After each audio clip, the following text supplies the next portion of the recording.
good afternoon, everyone. I would like to warmly welcome you to the second session of our webinar series on transitioning from pesticides to biopesticides. My name is Claudia Costa. I'm the director of the Food for Sustainability Academy, and I have to say it's an honor to have you all here with us today as we continue exploring this critical role that lies at the heart of sustainable agriculture and food production. And just a short reminder of why this topic matters. And as we know, as the world faces growing pressures from climate change, biodiversity loss, and food insecurity, the transition from pesticides to biopesticides offer a path forwards to a more sustainable and resilient future. This shift not only protects ecosystems, but also supports the regeneration of soil health and reduce reliance on chemical inputs. And here at Food for Sustainability, we believe that the collaboration between policy, science, and practice is key towards advancing in this transition. And these webinars are a platform to inspire innovation and foster the exchange of ideas among stakeholders from diverse fields. And it's building on this foundation that today we take a closer look at the policy frameworks, practical applications, and strategic initiatives that can drive the shift from pesticides to biopesticides. And to guide us through this exciting journey, we are thrilled to have three outstanding speakers, each bringing a unique perspective and expertise on the topic. So allow me to introduce our dear speakers. So we have with us Domenico Deserio, as a a policy officer at the European Union in the DG SANTE. Domenico is responsible for policies on biocontrol agents, particularly microorganisms. Domenico also chairs the EU Biopesticides Working Group and contributes to regulatory innovations in the EU. With a background in biotechnology and plant pathology, Domenico will share valuable insights in shaping the regulatory framework for biopesticides. Domenico, it's a pleasure to have you here. Thank you so much. Then we will have the pleasure to have with us Sofia Ferreira. Sofia is a forestry and natural resource engineer with over 14 years of experience in technical advisory and forest certification. Currently with FST Portugal, and Sofia will discuss how biopesticides contribute to ecosystem resilience and biodiversity in forestry. And then we have also the pleasure to be joined by José Rodrigues. José is an expert in sustainable agriculture, focused on regenerative farming practices, and is currently an agronomist at Food for Sustainability. With a deep commitment to environmental sustainability, José has foreseen the implementation of innovative techniques that promote soil health, efficiency, water use, and biodiversity on farms. It's with great pleasure that I welcome you three here at this session. And today's session is not just about learning, but it's also about fostering a dialogue.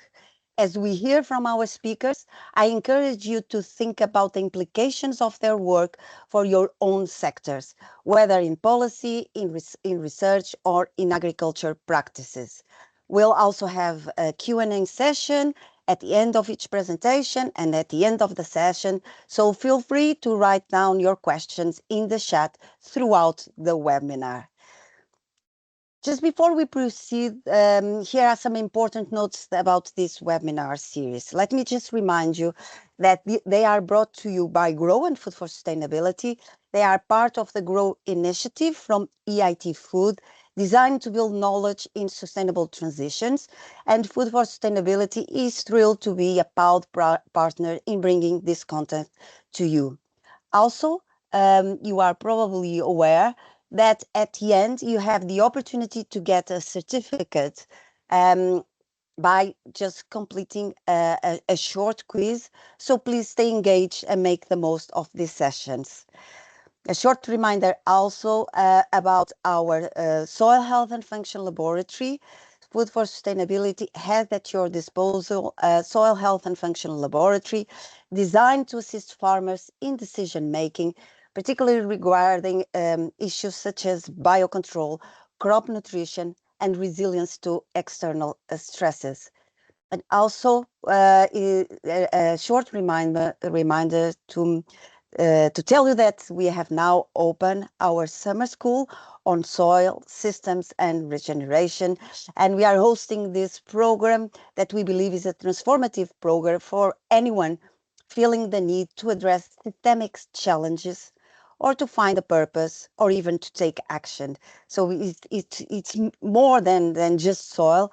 It's about systems, civilization, and regeneration. So please feel free to join us, and we hope to see you soon in this program.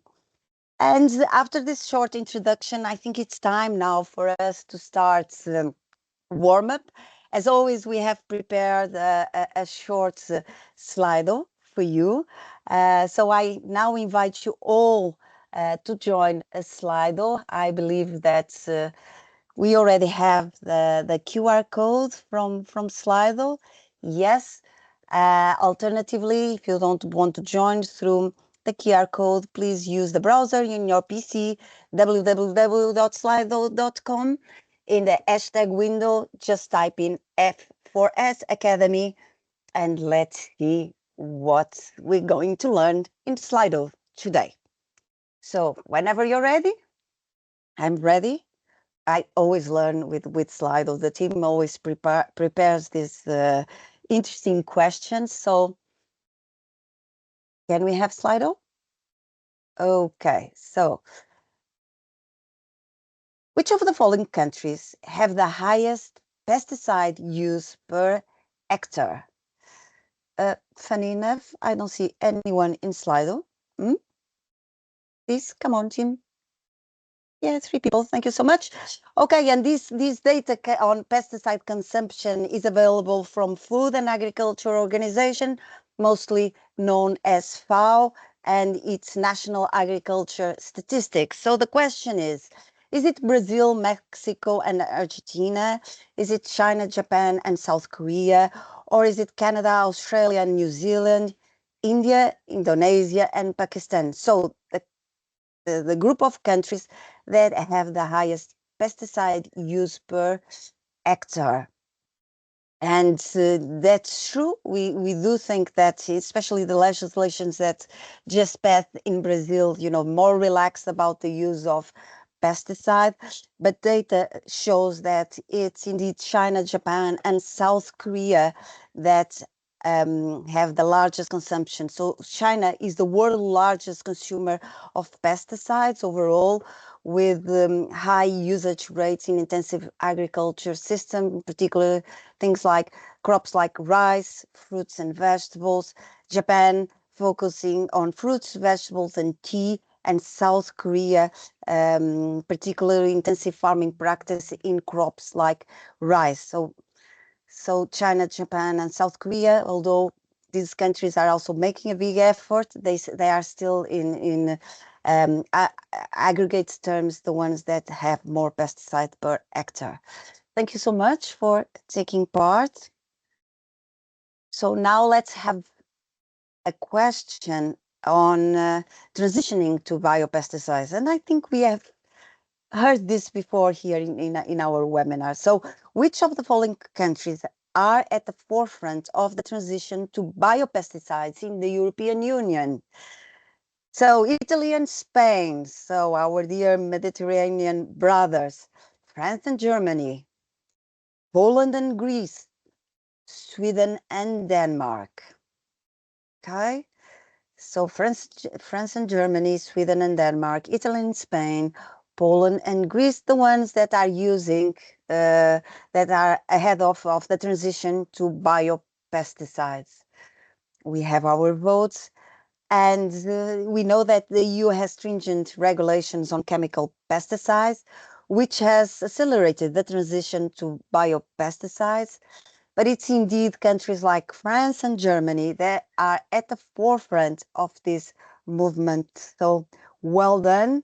Let's all look at these examples of what France and Germany are doing, because they are being successful in terms of this transition. Thank you so much for taking part. One last question. And now it's more about the EU policies. So which policy framework supports the transition to pesticide-free agriculture in Europe? So the policy framework: European Green Deal, Kyoto Protocol, Paris Agreement, or is it a common agriculture policy without amendments? Green Deal, Kyoto Protocol, Paris Agreement, or the CAP? Yes, we are voting, so we have a huge majority pushing for the European Green Deal. Yes, yeah, and it's indeed the European Green Deal, which includes strategies like Farm to Fork and the biodiversity strategy that aim to reduce pesticide use and promote sustainable agriculture. Again, thank you so much for taking part. I think we learn a lot. He gives us our discussion into perspective. Thank you so much. And now, without further ado, let's begin by inviting our first speaker, Domenico Deserio, to share his insights on biopesticides policies and regulatory frameworks at the European level. Domenico, the floor is now yours. Thank you very much, Claudia, and good afternoon. I've been introduced already. Can you see my slide already? Not yet, maybe. Not yet. Now, yes. Correct? Fantastic. Yes. Okay, good. Thank you very much. So I've been kindly introduced already, so we'll be going straight into the core of my presentation. I'm Domenico Deserio, indeed, and I will introduce you our biological control framework in the EU under the Regulation 1107/2009. So first of all, some introduction of the framework in general, and then I will be talking about our initiatives on taking biocontrol to the market quicker. So first of all, our Regulation 1107/2009 concerns placing on the market of pesticides in general, so chemical substances, but also biocontrol substances. It is important to specify that is a regulation that provides for a two-step. One is the EU approval level of the active substance. As we can see, like there is like an assessment, then an approval of an active substance that occurs at EU level. The dossier for approval of an active substance should contain both the information on the active substance itself and information on at least one safe use, representative use in a formulation, in a plant protection product, in order to eventually get the active substance be approved at EU level. But then what happens at member state level, the authorization of the plant protection product containing an already authorized and already approved active substance take place. Of course, for getting a product authorized at member state level, you need one dossier for each of the intended use at member state level. The workflow, let's say, of the assessment of a dossier for the approval of an active substance starts, of course, when an application, a dossier for an application is submitted by a certain company that wants to take the active substance to the market. The company submits the dossier for this active substance by providing certain data, which are answering to the needs listed into regulations called data requirements. So it's basically a shopping list, let's say, of the data which are needed in the dossier. This dossier is then submitted and the risk assessment phase is triggered. The risk assessment phase is triggered when the dossier is then evaluated by one member state which acts as a rapporteur and assess the dossier based on some principles for evaluation and decision making which are listed in another regulation, which is called indeed uniform principle. And the rapporteur member state produces a report which is then handed over to the European Food Safety Authority, which steers a risk assessment that involves also the other member state. At the conclusion of this peer review risk assessment, EFSA produces an EFSA conclusion, and the EFSA conclusion is then used by the risk managers, so like us from the Commission side, that take the decision within the Standing Committee for Plants, Animal Food and Feed, or whether or not approving the active substance. So as mentioned, it's important to highlight, and we'll see why later, that all this process is triggered by the regulations concerning the data requirements and the regulations concerning the uniform principle for the evaluation of the dossier. So this is, in really few words, what is our framework. But what we are doing to improve the access to market of biocontrol, everything starts from a political will, of course, which was originated in 2020 with the Farm to Fork strategy, which was introduced by Claudia before. The Farm to Fork strategy was one of the flags, let's say, of the previous European Commission, so the von der Leyen first, let's say, where the target were reducing the risk and use related to synthetic chemical pesticides and increase the total farmland in the EU dedicated to organic farming. This message was reiterated with the new Commission von der Leyen in 2025. Like 1 month ago, we saw the publication of a new communication on a vision for agriculture and food, where the need of accelerating access to market for biopesticide was again reiterated. And how to access and why we want to give more and more biopesticides to farmers, because of the principle of the integrated pest management, the principle that you, I guess, all well known. So this principle provides for the use of alternative methods as much as possible before employing chemical methods in combating plant pests. So prevention, monitoring, and eventually also use of biological substances. So here, right here, before, if there's no biological substance available, employing chemical methods. So we want as much as possible to enrich these tools of the second to last step of this pyramid in order to reduce as much as possible the need of employing chemical methods to control pests in the EU. So it goes without saying that we need to provide alternatives to chemical substances.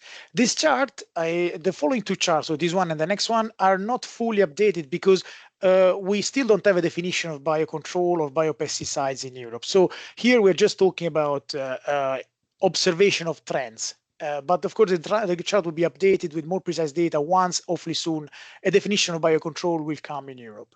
So, but this chart definitely shows a precise trend. So we see the applications submitted concerning new active substances in the EU.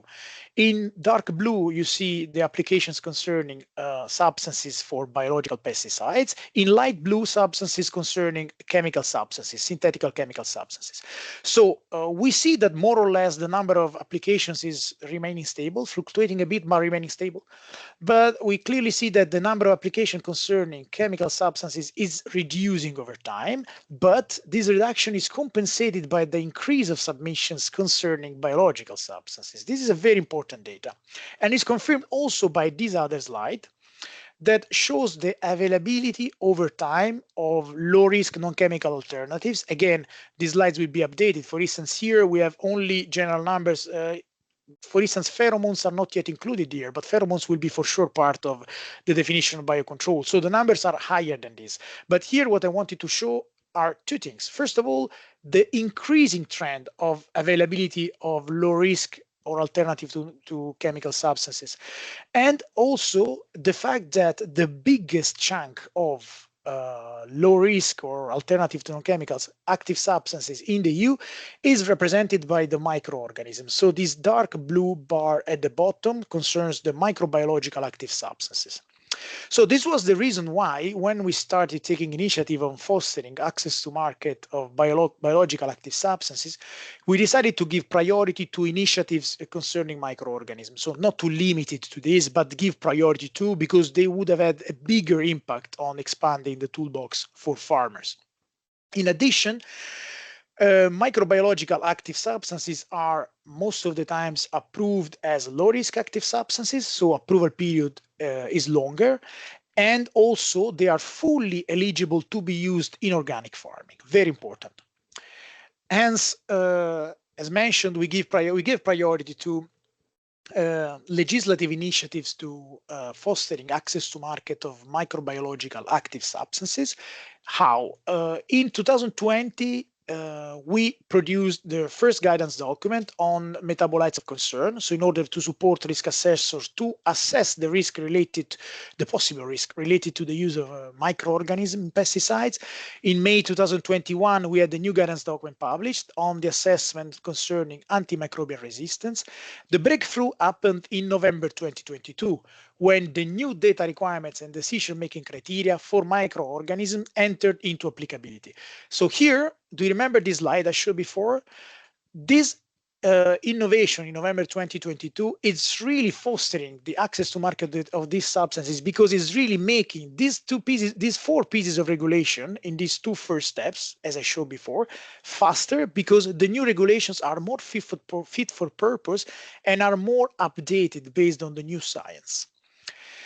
Of course, our activities didn't stop there. In March 2023, we also produced two Commission communications, which are listing recommended test methods and guidance document to be followed in order to fulfill a dossier for taking to the market new microorganism. This also guarantees an harmonization in the assessment of these substances. October 2023, we published another guidance document called explanatory notes on the data requirements. So basically, this guidance document explains more in details what were these regulations published in November 2022. And now we have other activities ongoing. We are working at OECD level. So basically, we are working with regulators of other geographies like Brazil, Canada, US, and others about developing new methods specific for microorganisms. We are running some studies here. You see these systematic reviews to facilitate dossier preparation, which are studies funded by the Commission to support the submission of new dossiers concerning microorganisms. We are still developing either guidance document, like guidance document on viruses, and very important, we are working on targeted amendment on the Regulation 1107/2009. This was a promise made in the strategy in the communication for the vision of the EU agriculture. These targeted amendments of the Regulation 1107/2009 will bring new elements like a definition finally of biocontrol in the EU framework, possible provisional authorization for biological plant protection product, unlimited approval time for low risk, or prioritized risk assessment channels for, again, low risk active substances or biological active substances. However, as mentioned, we are not working only on microorganisms. We give priority to them, but we are working also on other substances. We produce guidance documents for pheromones, like one endorsed in January 2024.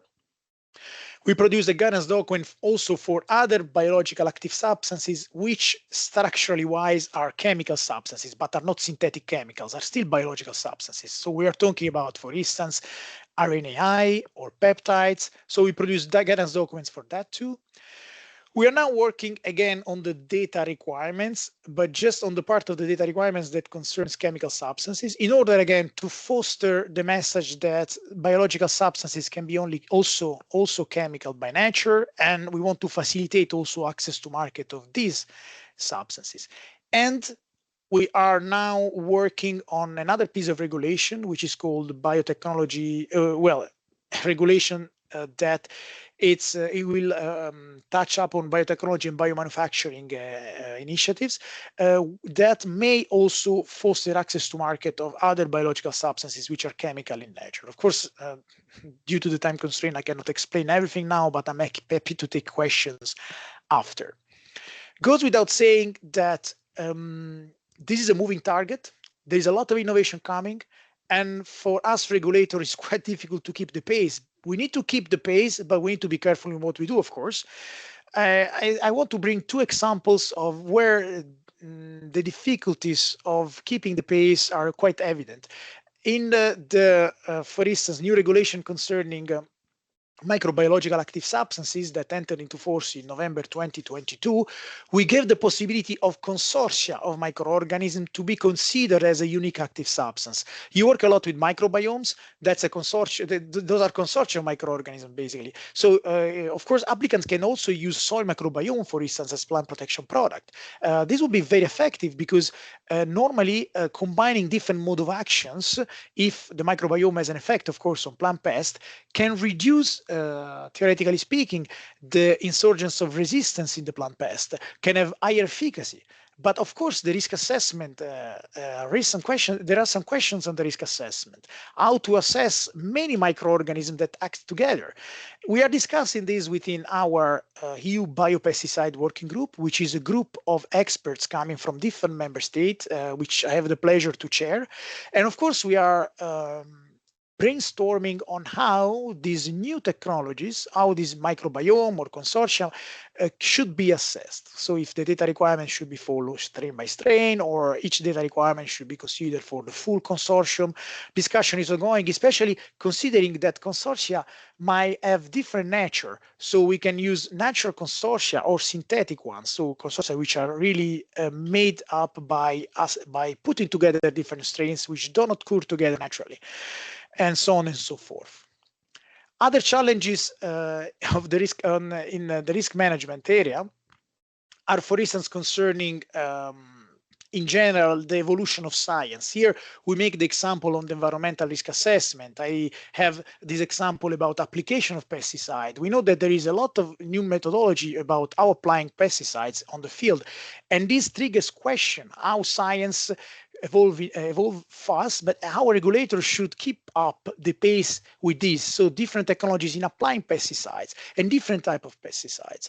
I will skip here because the time is running out. So I have just the last 30 seconds for quick conclusions. Again, innovation is important to foster innovation. It's important to push innovation as much as possible to increase the sustainability profile of food production in Europe. So we need to speed up access to market of innovation and support innovation development. For instance, innovation developer. For instance, we have several EU-funded projects about tackling and managing this innovation, like the project Ration, which is EU-funded about risk assessment on innovative biocontrol, or the project 3Biome, which is on microbiomes to be used, for instance, in plant protection. Of course, we need also to support farmers. There are advisory forums, there are different fora that can be useful for farmers, which are still under the EU-funded umbrella. And we need also to support innovator developer, like for instance, at member state level, application fee for authorization of biocontrol product are cheaper than for conventional chemical pesticides. So that's in a nutshell. I think I'm on time. I will be happy to take questions if there are any. So the floor goes back to the chair then. Thank you very much for your attention. Thank you very much, Domenico, and right on time. Thank you so much for keeping within time. Domenico, and I'll probably start with your last comment about how can the entire system works in a more easy way, and that we can advance indeed in terms of the biopesticides. You started by presenting that this is a two-step process, and that it has to be at the EU level, the approved active substances. And the way the process is described, this is quite lengthy, costly. So for me, in my mind, this was, straight away to big companies. So the ones that are already in the market, the ones that are already, they have some vast interests because, they have revenues. And I was thinking, Food for Sustainability is working hard to bring, new solutions to farmers, but we would be running against, all this big machine that involves a lot of expertise, know-how, but also investments and resources. Do you think that unbiases the market or slows down the market in terms of biocontrol innovations?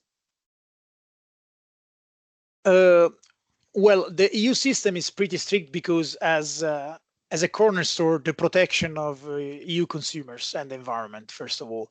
The two-step approach is often criticized because it's considered quite slow, but has subsidiarity principles in it, which it means that So the approval is done at European level, but the authorization is done at member state level because, of course, the different uses in different climate conditions, for instance, or different pest pressure condition might trigger different needs and different type of assessment. That said, we believe that all the elements included already in the regulation 1107/2009, if well applied, could already reduce sensibly the access to market of pesticides, including, of course, in particular, biocontrol pesticides. We know that there are some provisions which are not well used, especially at member state level. For instance, the mutual recognition or the time constraints the member state have in order to perform the assessment of substances. There are specific limits that are given in the regulation 1107/2009 for the assessment by, for instance, the rapporteur member state, which are often not respected. We do not believe that changing the whole system would really change the status of heart, because if we already telling member state to conduct risk assessment quicker, and this is already not happening, we don't see how changing regulation would change the will of member state of investing more, for instance, in capability of risk assessors or number of people employed on this matter. And in addition, this would changing the system would require opening completely the regulation 1107/2009, which for several political reasons, if you want, I can give more details, is not possible in this moment. That's why we are thinking about applying targeted amendment to the 1107/2009, which is, in our view, more feasible in this moment. Okay, thank you for the explanation. Maybe there could be, also some linkages between the different stakeholders. I don't know, research centers being more involved with policy development, and farmers also have a more active voice, and small innovative companies being able to tap into this opportunities. But I fully understand the consumer needs to be protected. This is also one of the flagships of Europe. We have security. So it's good. We can see from your presentation that, in terms of the policy level, we are trying to make things change. We have a question here from the chat. Mona, she starts by asking, when will be the time to put biopesticides in the EU market? Are there member states that already have open market for this sort of products? Could it be that could the Netherlands be a bit flexible? I'm not fully sure I understand the question, because, of course, the market is already available for biopesticides. When we said we don't have a definition of biopesticide, it doesn't mean at all that biopesticides are not legal yet. We have already, as I showed in my slide before, I think if, based on what we are internally discussing on what it would be eventually the definition of biopesticide, nowadays we would have about 140, 150 biopesticide active substances in the EU. So active substances which are now approved in the EU, about 140, 150 would be already qualifying the definition of biocontrol. So I'm not fully sure I understand the question. Maybe if the requester would clarify better, I can provide a better answer. Well, I think the question is very specifically for RNAi. So. Yeah, the same. RNAi are still, well, we have a couple of RNAi, I think 2 active substances which are RNAi already in the regulatory pipeline. So dossiers have been submitted and are now under evaluation by our member states.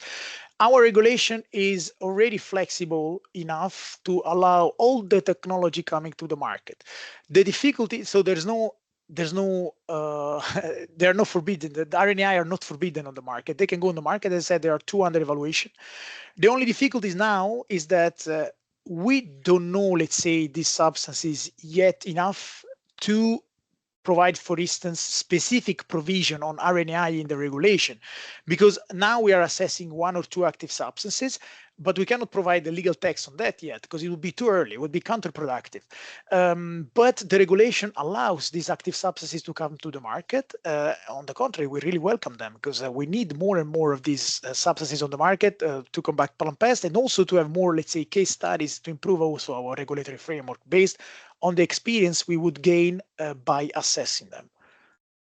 Yes, and it's good that you brought that last session, which has had an example of FAGI, which seemed very promising, but it's the consequences, the long-term consequences that have not been yet evaluated, although the short-term consequences, particularly at the lab level, seem very promising for agriculture. Domenico, it's been a pleasure. I need to move on. I will invite our participants to continue discussing this with Domenico in the chat, if you wish. In the meanwhile, I will call Sofia Ferreira to the floor. Sofia, it's a pleasure to have you here. So we are ready whenever you are. Okay, so thank you very much for inviting us. Let me share my screen. Wait. Yes. Yes? Okay, yes. And now I'm in presentation mode. And in presentation mode. Thank you so much, Sofia.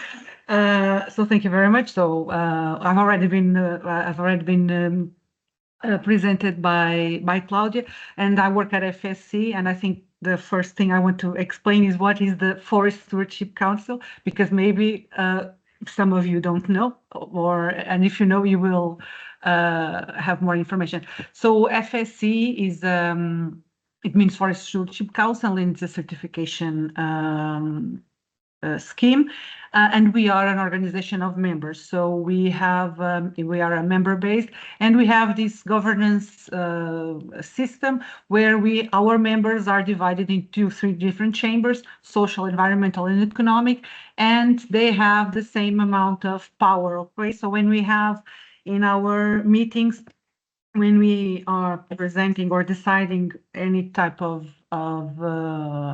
motion or decision we want to implement, and to like the path that we want our system to develop, even though we can have more members on the economic chamber, they all have the same amount of the weight, their voting weight, and that means that we can assure that all their visions are incorporated in what is our system.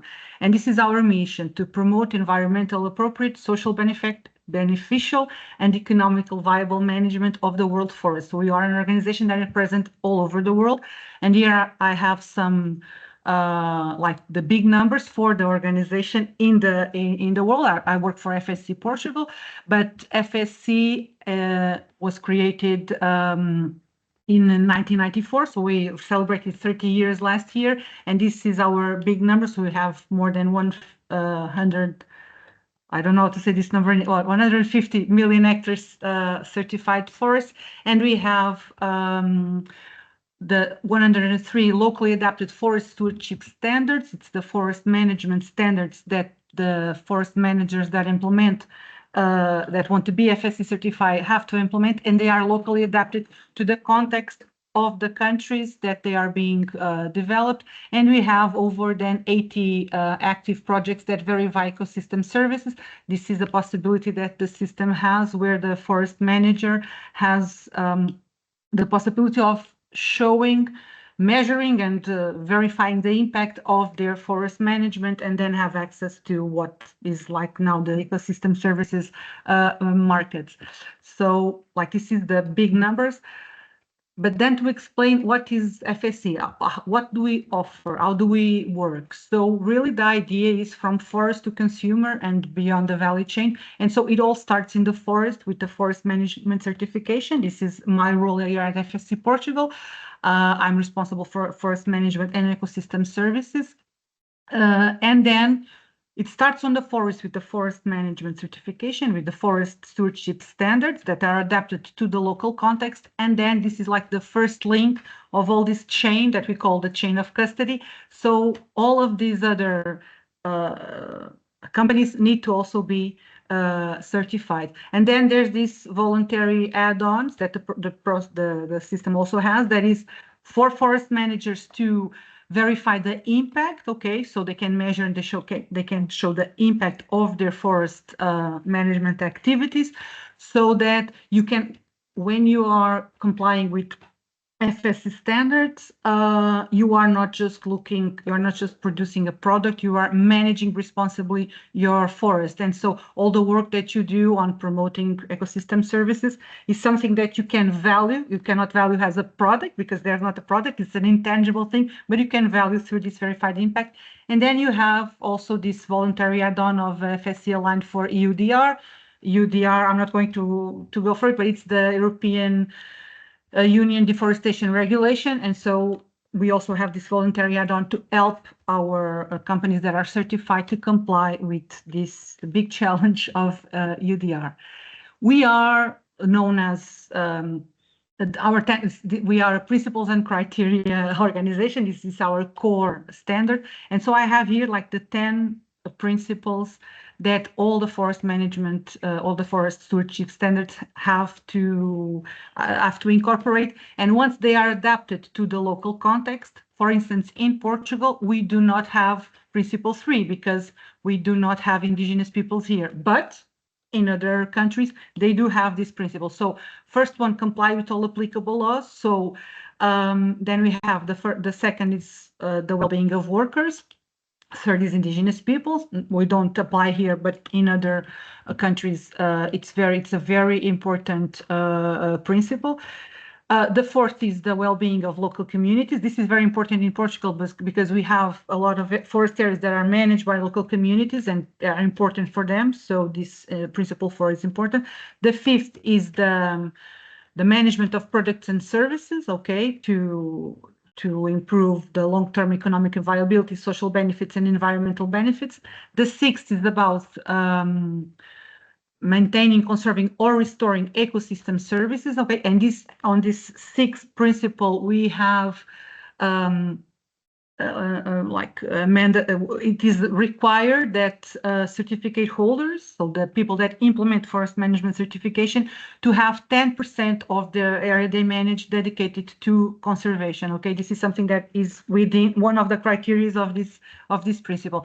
The seventh principle is about the management plan. The eighth principle about the monitoring. We are having difficulties.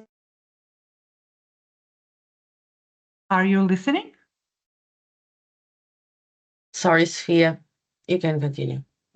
Oh, it's okay. It's okay. Yeah. Oh, sorry.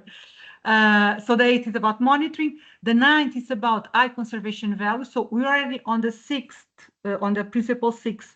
Forest managers already have to identify environmental values that exist, but these high conservation values and dedicated to conservation, some areas.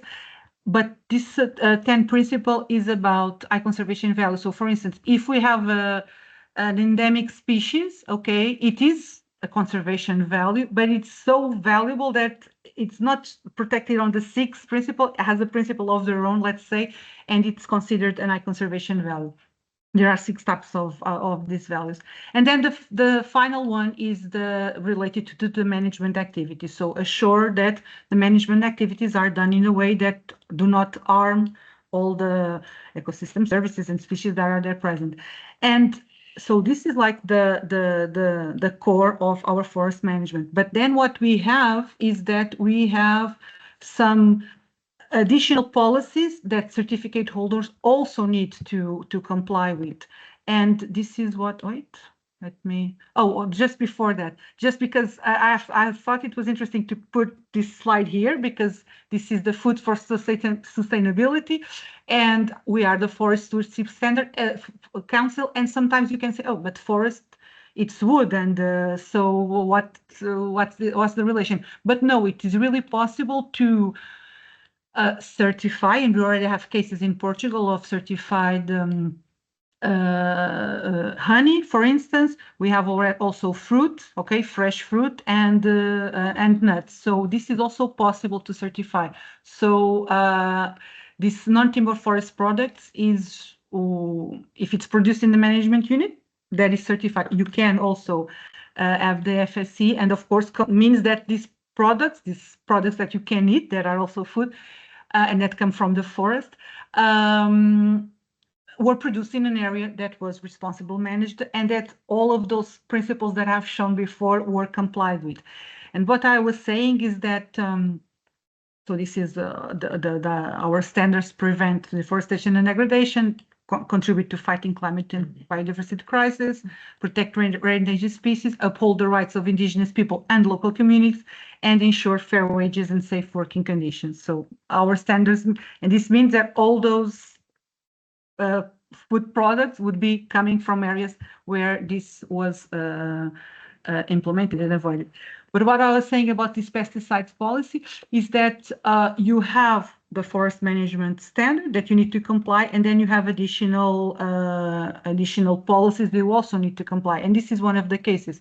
So, and this is important because this is an international standard. And so when we say the principal one is complying with the laws, if we are talking about a certificate holder that is European, then you will need to have to comply with the laws that were presented in the previous presentation, because it's principle one.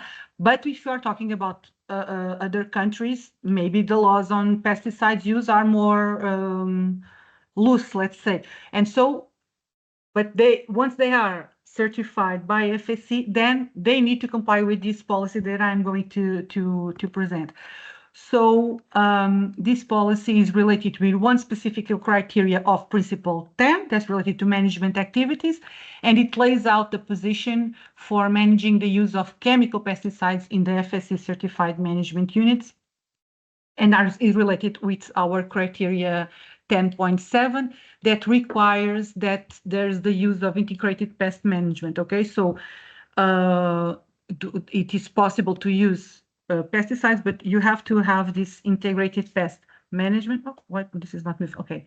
So the short-term objective of the pesticides, FSC pesticides policy is to promote best practices to minimize associated risks to human health and the environment when using chemical pesticides, reduce the overall volume and number of chemical pesticides, and eliminate the use of the most hazardous chemical pesticides. The long-term aim is to eliminate the use of chemical pesticides in the management units, okay? But it is recognized that sometimes it is necessary to control that specific pest to use a pesticide, but you would need to implement a policy and have this integrated pest management and do an assessment. So this is the criteria that we are talking about. This is the criteria that is embedded in the forest management standard that they have to comply to be certified, and says that the organization shall use integrated pest management and silviculture systems which avoid or aim at eliminating the use of chemical pesticides. So this is something that a forest manager always needs to take into consideration, okay? The organization, so the certificate holder, shall not use any chemical pesticides that is prohibited by FSC policy. And when pesticides are used, the organization shall prevent, mitigate, or repair damage to environmental values and human health, okay? The only possibility to use chemical pesticides that are prohibited by the FSC policy is if it's a governmental mandated situation, okay? If there is some kind of pest that the government says you need to use this product, and in that case, it's the only possibility, okay? Just to understand what is this, so the pesticides policy has made an identification of active ingredients, okay, and has divided this as defined these hazard criteria, okay? You have the hazard groups on your left, so relevant international agreements, and those were the agreements and conventions that were considered: acute toxicity, chronic toxicity, and you have the different chronic toxicities that were considered: environmental toxicity, dioxins, and heavy metals. So this is the hazard groups, and what the certificate holder needs to do when using pesticide is to try to see if that active ingredient is on the list, okay, if it's prohibited, or if it's, what is the classification, what is the hazard group it belongs to see if it can be used or not, okay? So to simplify, the objective of the pesticide policy is to have a risk-based approach, okay? So the forest manager needs to consider the hazard of the active ingredient, okay? And then also assess under what circumstances the chemical pesticides could be used. So you need to have this risk-based approach to see it. Then you need to also have access, and this listing is something that the system has produced to help forest managers. So because according to that criteria that I've showed, that hazard criteria, the HHP, so highly hazardous pesticides, were classified in 3 categories. So the prohibited, so the ones that you cannot use only if it's a governmental mandate, the highly restricted, and the restricted. Okay, so you can, before you use any kind of pesticide in a forest management unit, you need to see what is the classification, what's the hazard of that ingredient. Then you need to develop what we call an ESRA, that is an environmental and social risk assessment, and you identify the type of hazard and the risk degree, you define mitigation measures, and you define monitoring measures, okay? This is something that all certificate holders that are the certificate holders that are certified need to do before they use the chemical pesticides, and it's a good tool to assess for the same objective which type of active substances, active ingredients are there, and which ones have a lower risk. So it is a good tool for you to identify the risks and really identify the type of active ingredients that you should go and integrate in your pest management. And then you have to have an integrated pest management that has, so first go for the non-chemical method. So something that also the pesticides policy says certificate holders to engage with academia or other investigation organizations that can help them on supporting them on identifying non-chemical methods that are effective for their areas and the problems that they're having. Then going for chemical pesticides that are not listed in the FSC list. So that means that they were not identified as being so hazardous, okay? And then if you have to really go for something, then go for the ones that are restricted, the highly restricted. So the idea is really to have this integrated pest management where you first go for the non-chemical, and then if you have to go for the chemical, the ones that are not listed, and if they are listed, then go for the restricted.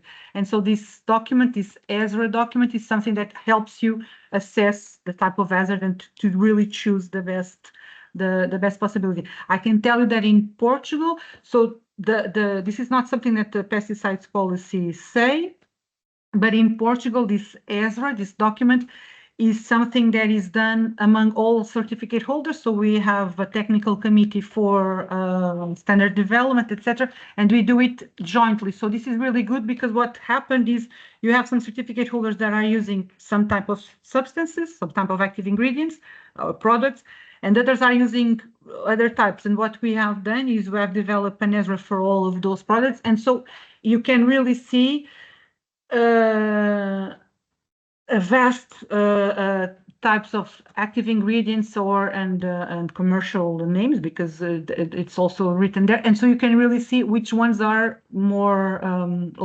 present less risk and are better for you to incorporate if you really need to go for the use of a pesticide. And this is just for you to understand like the overall. This is my last slide. So we have step 1, identify and quantify the problem. Okay, it's an actual problem or it's a potential, because sometimes you have this, and have in consideration that climate change, etc., has made it really, well, you know this, but it's really, so plagues are developing much more faster, etc. So really you need to identify and quantify. Do you have the problem already? What's the dimension, or it's a potential problem? Then consider the 3 control options. So take no actions, avoid the problem, or take remedial actions. Then if you go for the remedial, for really act on the problem, so do you have non-chemical methods that are available, that are effective and you can use?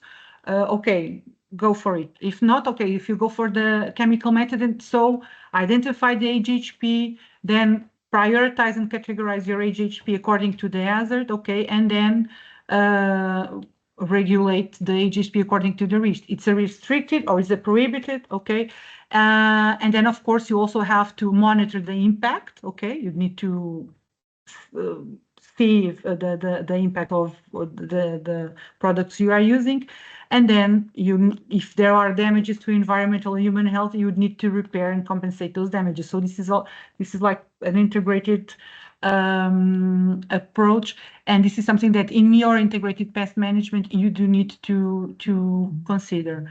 And I think this is my last slide. It is. Maybe Thank I you, was too Sofia. fast. No.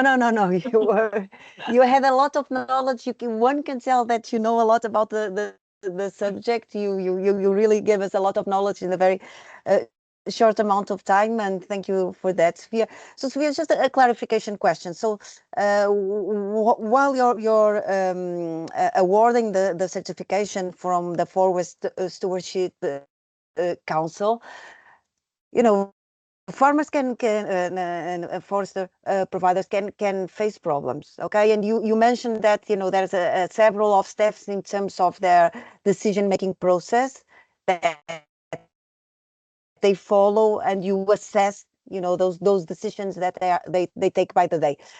Is there any time that you as FCS Council advises farmers on how to transition, on how to avoid pesticides and to use different products, more bio-based products, or is it all up to the farmer? Well, this is so I didn't explain, but when you are implementing it and we are being awarded the certification, it is not as the system that does it. Is a certification body that is a third party. This is a third party certification, but they do what they need to show to the auditors that they have an integrated pest management, etc. So they need to show that they are complying with the pesticides policy, and the aim is really to reduce the use of chemical pesticides, and so a change into biopesticides is something that is good. What we do as an office, and that we do is the first thing is we have this ESRA, this environmental and social risk assessment. We do it jointly, and so when we do it jointly, we do work together and discuss different options, etc. So that is something that we do. And what we do this morning, I was in a workshop about restoration, and we will do. So what we do as an office is really to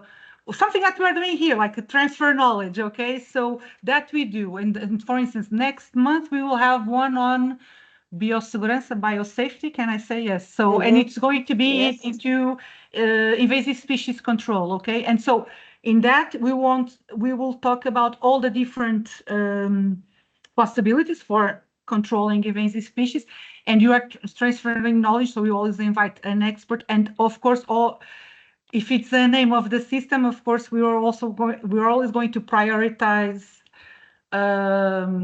sharing knowledge about non-chemical methods or biocontrol methods. Okay, so for invasive control, there are already some uses of biocontrol methods that are being very effective, and this is what we do as an office, is really promoting and enabling, so capacitação, how to say in English? Yeah, capacitation building. Yeah. Yes, capacitation building of the forest manager and farmers. Yes, that's interesting. So actually, it's not part of the service itself in terms of the certification, but it's something that, as an organization, you reach out to scientists and to other stakeholders. For them also, for the people that use the system, to also be better prepared to comply with what is required. Okay, so that's the idea. Okay. Just one final question, Sofia. So can you give us an idea of who are the organizations that go for your certification and what sorts of products they are looking for certification? Because as you mentioned, forests can have such a different purpose, restoration, but farming products, or just as a leisure area. So what are the sorts of organizations, particularly in Portugal and then Europe? Well, we do have the majority of the companies that go for certification are like forest, so timber production. But what we do have in Portugal and in Spain is our standards. The scope of our standards also include non-timber forest products because we have the cork. And of course, our cork areas are also, it's agroforestry, okay? So we do have a lot of area that is of cork where you do have this, so it's the montados or dehesas in Spain, where you do have this, you have trees that produce cork, but then you have this agriculture also being used. And what we are seeing is that there's an increased interest in this non-timber forest projects. So you have already chestnuts certified and already sold, so as certified. So people are seeing the value of also adding this new food like food products into certification. And for in Portugal specifically and in Spain also, I think it really it's valuable and it's a good add-on for our forest managers, because the type of forest that we have really are very multifunctional. So it's really good to have all these products to be certified. Yes, you need to provide added value products from the forest to ensure that we have more reasons to protect the forest. If the reasons weren't already good enough. Sofia, it was really a pleasure to have you here. Thank you. I'm going to move on because we still have a very interesting presentation. Is AmpliAqua a pathway to reduce pesticides dependency? And we're going to split this presentation in two. So we have Filipe Rolo that is going just to give a short introduction on AmpliAqua, and then José Rodrigues will delve into how AmpliAqua is related to pesticide reduction. So Filipe, I believe that you are ready, have your presentation. You can start sharing your screen.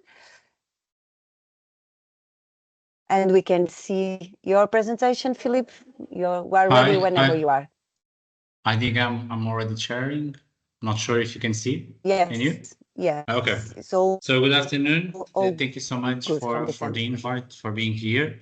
It's always a pleasure to showcase AmpliAqua. So this presentation will be focused on a pathway to reduce pesticide dependency in integrated multi-trophic aquaculture systems.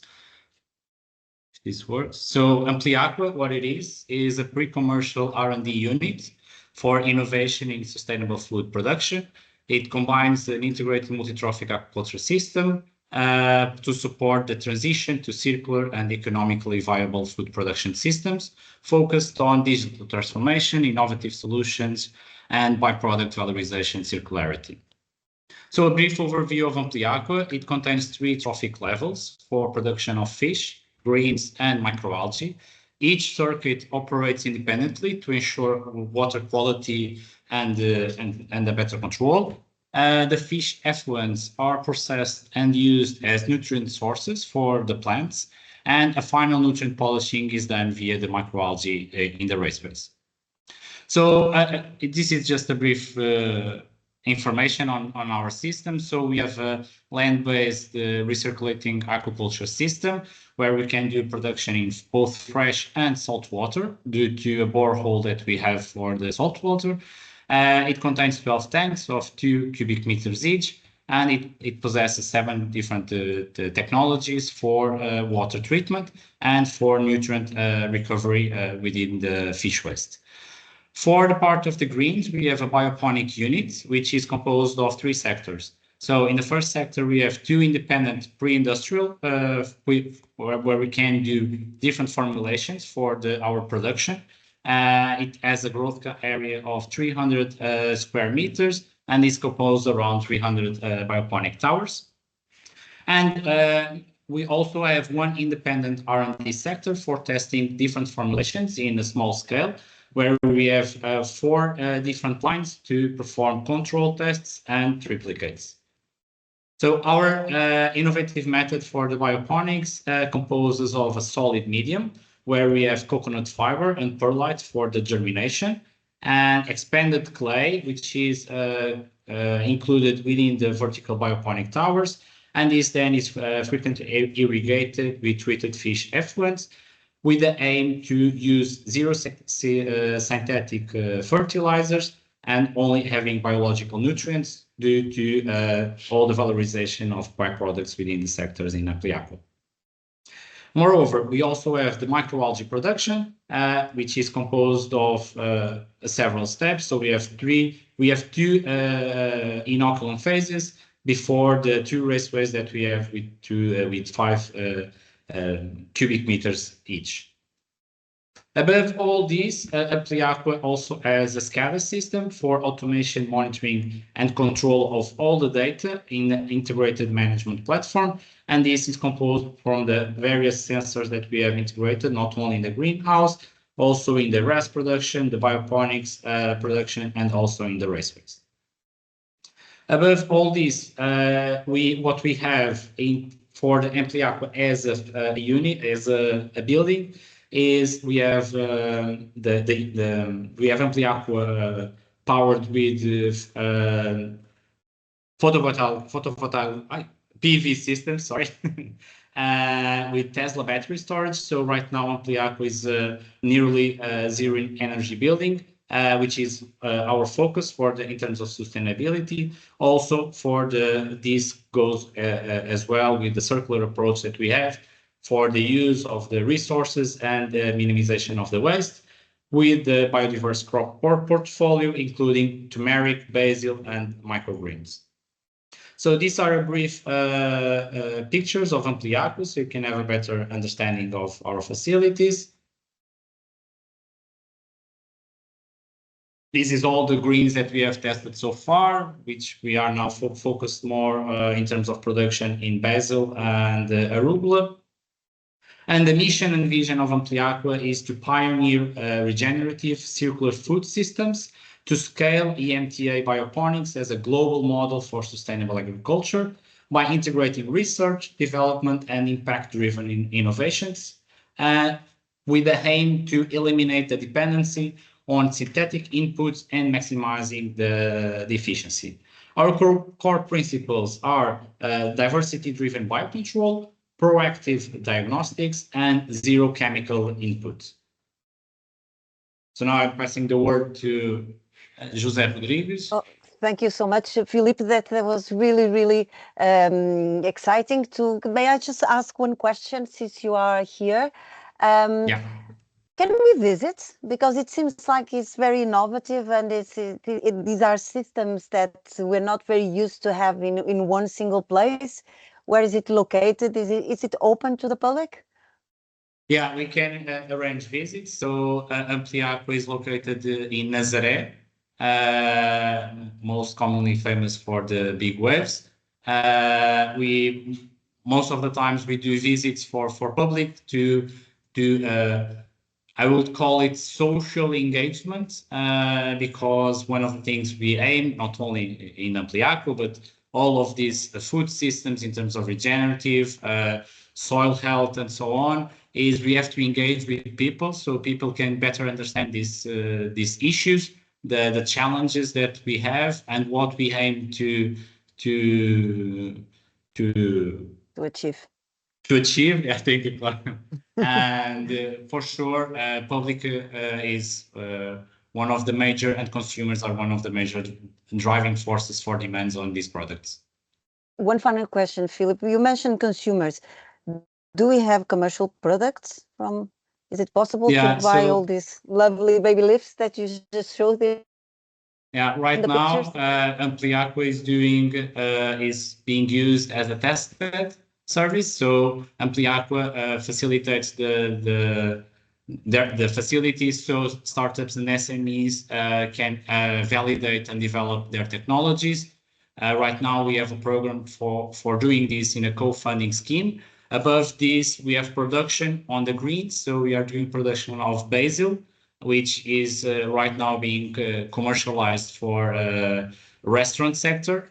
And above all these, we are doing a product with the basil, which is basil and cheese. It's a derivative of the pesto, which combines the production of the basil in this innovative system with regenerative and organic products that come from Idanha Nova. Okay, it's that's called very interesting. Basil and Cheese by Tomorrow Greens. You can have a look. We have a website. You can post it here, maybe in the chat, I can. for I our will do it in the participants. chat, yeah. Okay, if this was forestry, I would invite Sofia to have a look and to see if we could go for TS certification, but I don't think this applies. But also, I hope it serves as inspiration also to Domenico, you know, how innovative systems are producing, you know, different inocula that can be put at the assistance of farmers. And talking about assistance of farmers, let's turn to José Rodrigues and to see how AmpliAqua is actually producing some biocontrol products or aiming to test some biocontrol products with the facilities that Filipe just showed here from Nazaré. José, hello. Hello, how are you? I'm fine, thank you. I should You want to share our... able to we have already the presentation here. Can we use that? We have the... Yes. Filipe, can you just assist José? I am José. I can change slides if you want. Okay.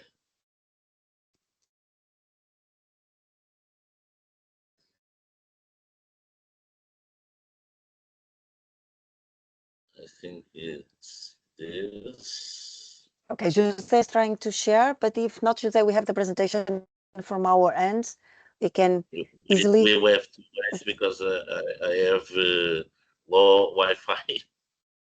Okay, no worries, no worries. Okay, Filipe, you will assist José, okay, moving the slides back and forward as No, it's José tells... sharing. After all, José, good sharer side. So José, the floor is now yours. We can see perfectly your presentation. Thank you so much. But I can see. You can see.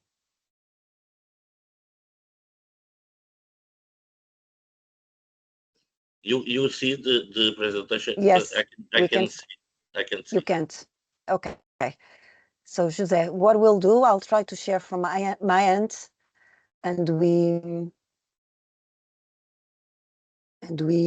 will take him from here. I'll follow your orders in terms of moving it forward. Just give me 1 second. I just need a couple of seconds to open your presentation. Should be here, ready to be shared. Okay.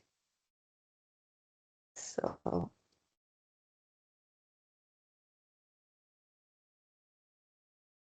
I'm being as fast as I can.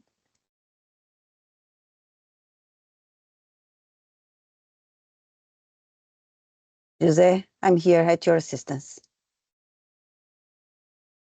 Oh, I'm not sharing. Apologies.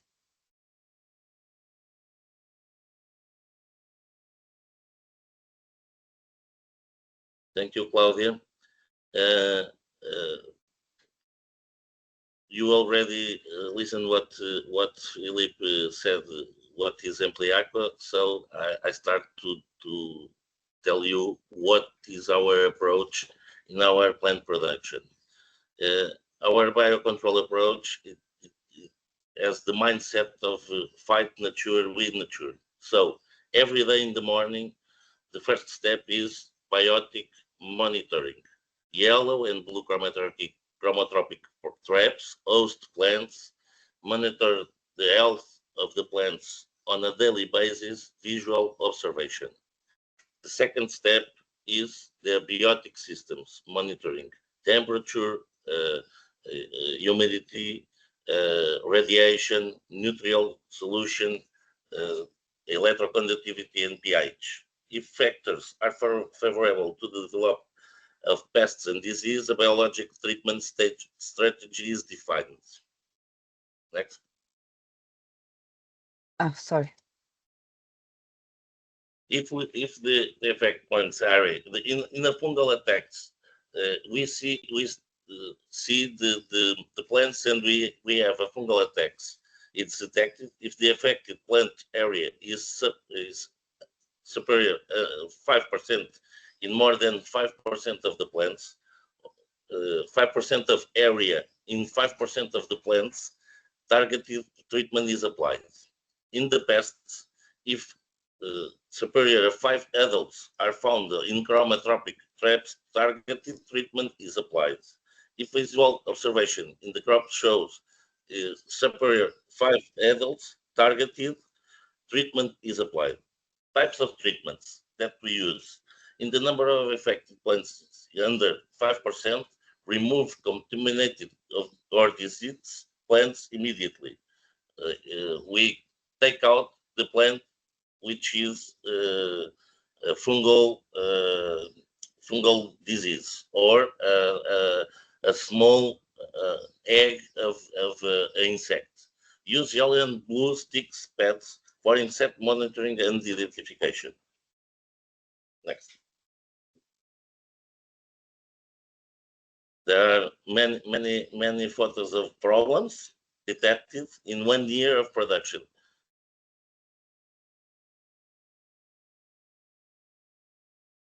Problems with insects, problems with nutrition, problems with fungal. So what we already try in this system, in this bioponic system, orange oil to control insects and some fungal disease, time plants along every bioponic line as natural repellents, both area to control insects and inhibition of opposition, but potassium bicarbonate to control some fungal disease, Bacillus amylolic faciens to control some fungal disease, systemic resistant inducers like microalgae, but we already try the protein harping. Balanced nutrient solutions help plants have greater resistance to pests and disease, and alternating products to avoid resistance.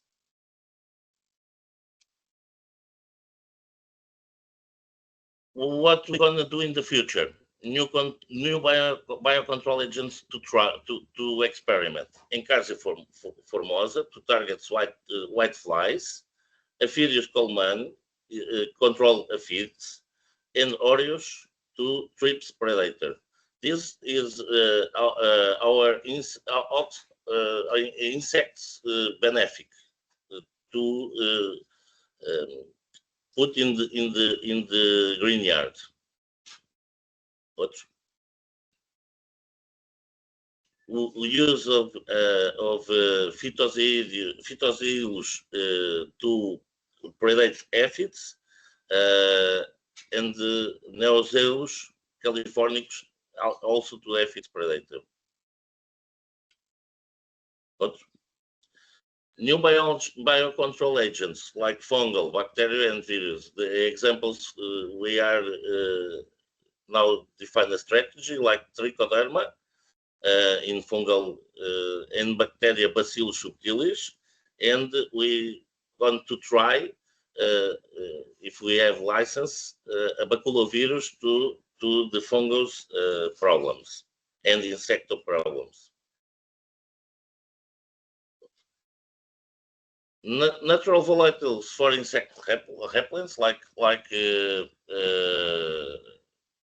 oil of cinnamon, like chrysanthemum cinnamon, many VOCs. Potential synergy with microalgae.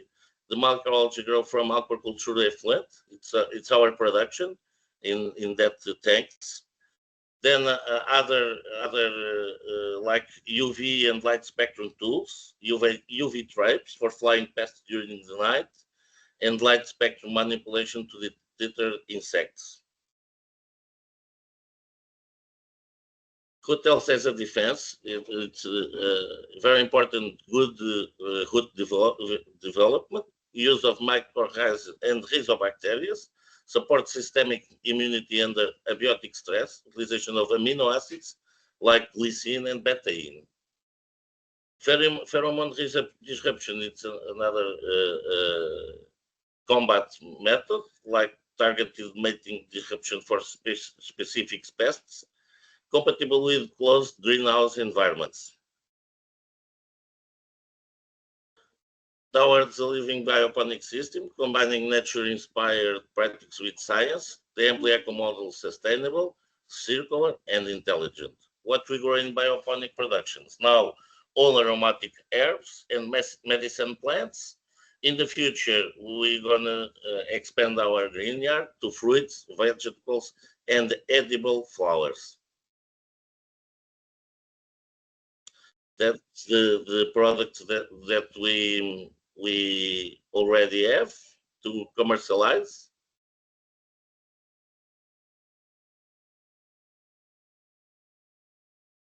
And if you have questions, I'm here to answer. Good meat, but a good pesto.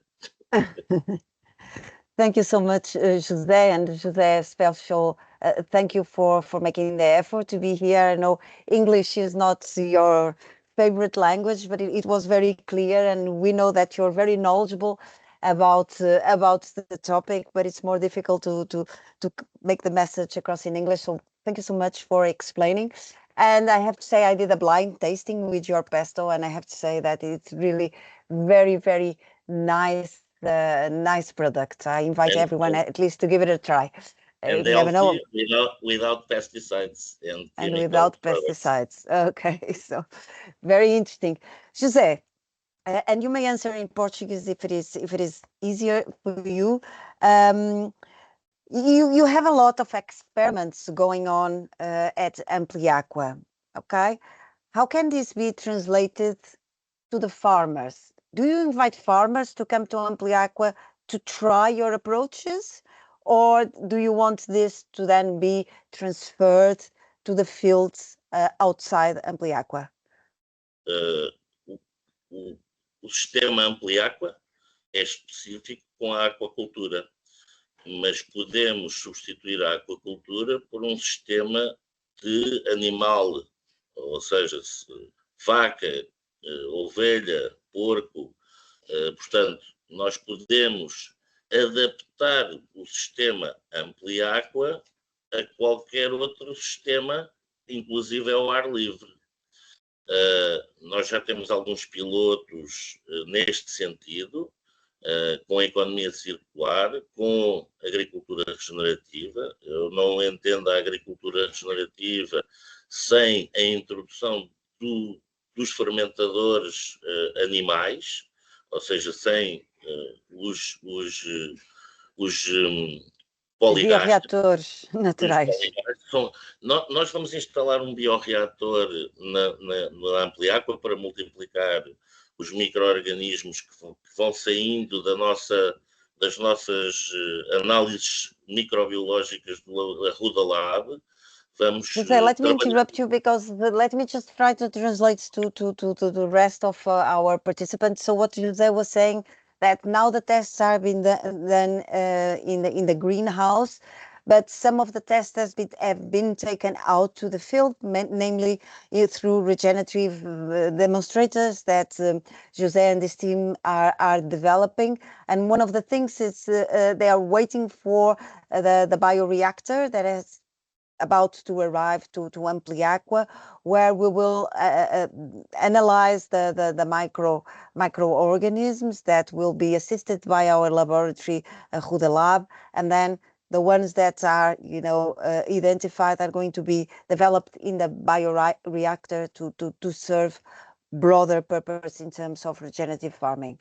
José, go ahead. Portanto, o bioreator vai nos permitir testes rápidos, ou seja, multiplicação rápida de micro-organismos que nós podemos rapidamente, 5 metros ao lado, testar em culturas instaladas, em culturas agrícolas.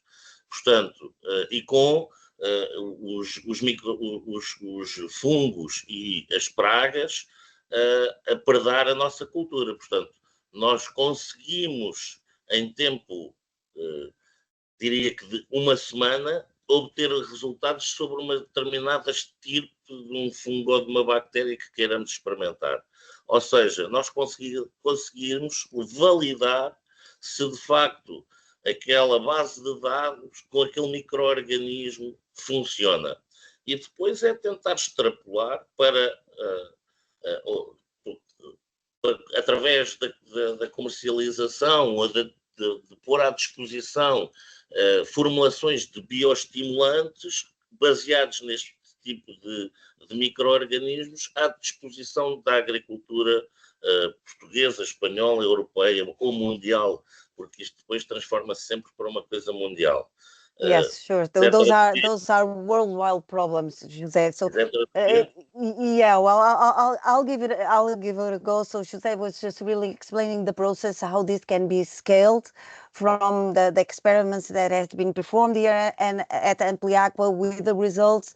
Then also with the field trials that are very close to AmpliAqua, the products can be tested at the field level, and the ones that have more promising, they can be scaled out at a global level. José, thank you so much. Let me just... Gostava só de dizer mais uma coisa. A vantagem de nós podermos ter um bioreator é que podemos utilizar micro-organismos simples ou combinações de vários micro-organismos. Okay, so the advantage of having a Okay, so the advantage of having a bioreactor, and this goes back also to what Domenico has presented, is that we can use single or a combination of microorganisms, and of course the potential for the cocktail of microorganisms, it's bigger in terms of the functions that they perform.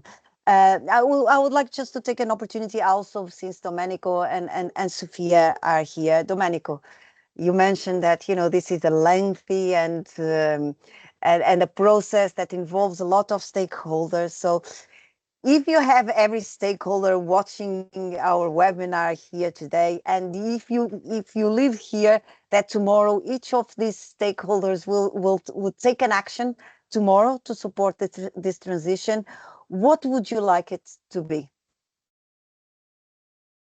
You're mentioning as a stakeholder industries or regulators and risk assessors, competent authorities? Well, everybody. Stakeholders, everyone has a say on it. Yeah, just in a nutshell, the transition has to pass through the knowledge, and in the pesticide area, we suffer the fact that pesticide area has been historically dominated, let's say, by chemists. We need to switch from a chemical mindset to a biological, ecological mindset in order to make the transition happening faster. That would be my message in a single sentence. Yes, and we heard that challenge a lot, that it's mindset, you know, knowing how to work with the same things in a different way. And that's also really very challenging. And for you, Sofia, your experience, what are the main drivers of pushing this transition forward? We hear that, you know, the mindset, knowing how to work with other tools other than the chemical tools. What do you think would be useful to assist, you know, forestry to be pesticide free? Oh, okay. No, it's fine. Well, I think that the knowledge and there are some trials going on. So, but when we are talking about forestry in Portugal, we are talking about private owners, small. So, I think it's really important to have research institutions, universities working on finding these solutions, okay, so that they don't go for the easy ones, and really being able to, then we have this transfer of knowledge and showing them the advantages of not going for chemical products, because if they see results, then they do it. For acacia, for example, an invasive species, there was this investigation done by university, and they have introduced a bug, an insect, okay, that colonizes the flower of that specific acacia, and what it is. And so, for instance, you were talking about plants or trees that were controlled some by chemical products, and now nobody uses it because it's much less, so it's more effective and even more less expensive, okay, so more cheap to use that insect. Of course, it was 10 years of investigation because it's not a native insect, okay?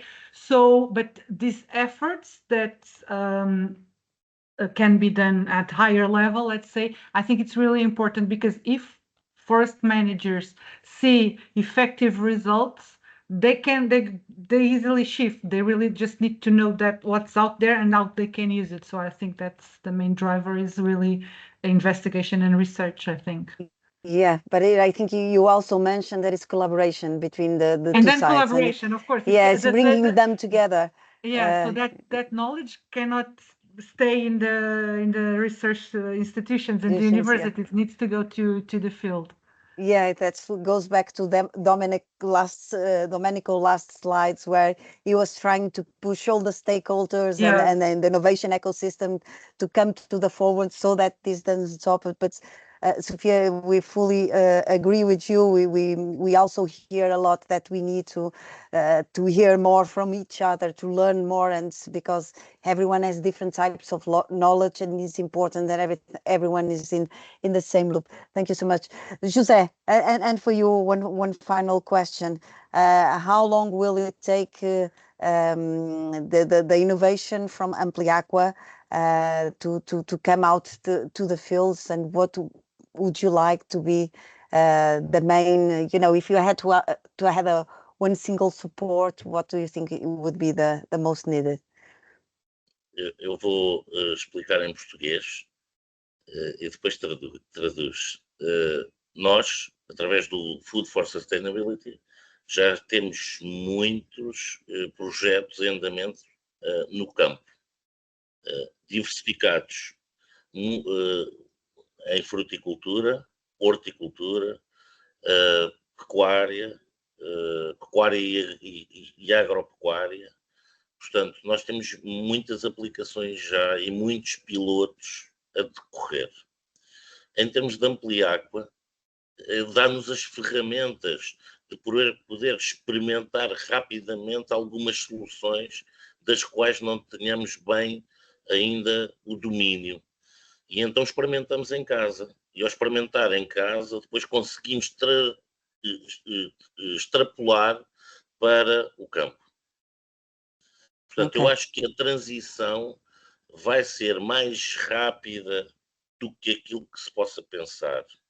Eu costumo dizer que chegar um produtor, um agricultor, e dizer-lhe: eu quero 10% de transformação este ano, 10% para o ano, 10% no terceiro ano, e no quarto ele dá-me os outros 70% de uma vez.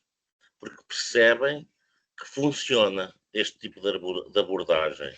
O problema dos agricultores é que são 30 anos a tratar hoje e amanhã a ver o resultado.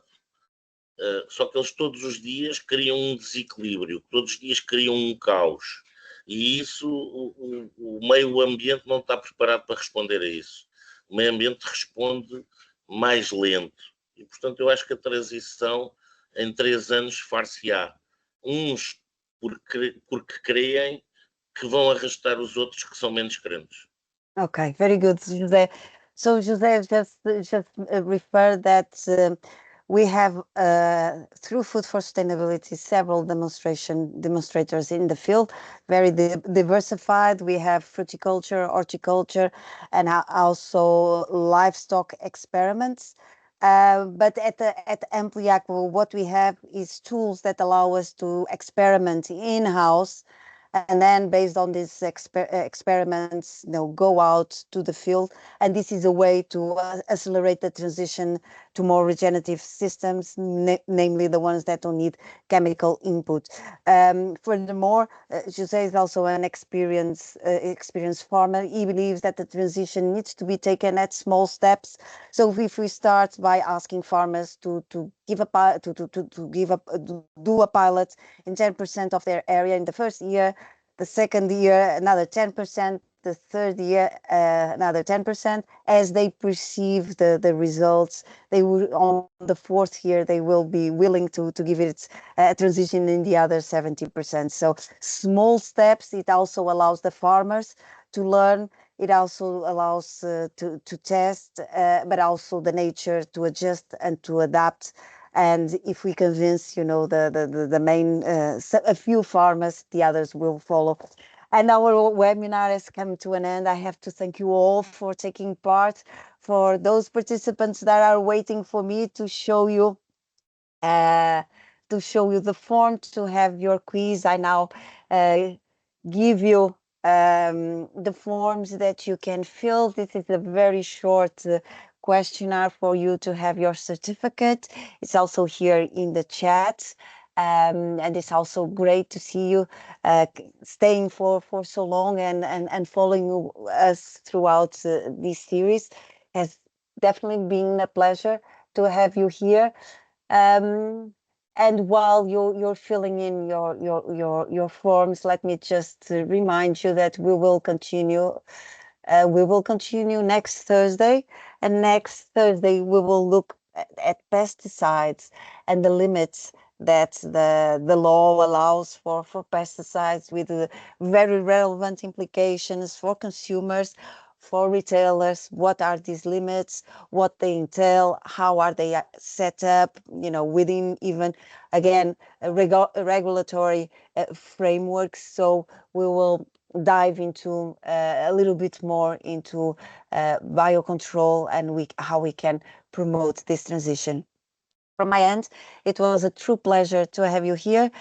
My many thanks to all the participants that join us. Another big thanks to our great speakers and for your time. It was really a pleasure to have you here. And a final, but also very heartful thank to my team that is always here to support and to make these webinars possible for you all to enjoy and learn. So thank you so much. I will see you again next Thursday. Thank you. Thank you. Bye-bye. Thank you.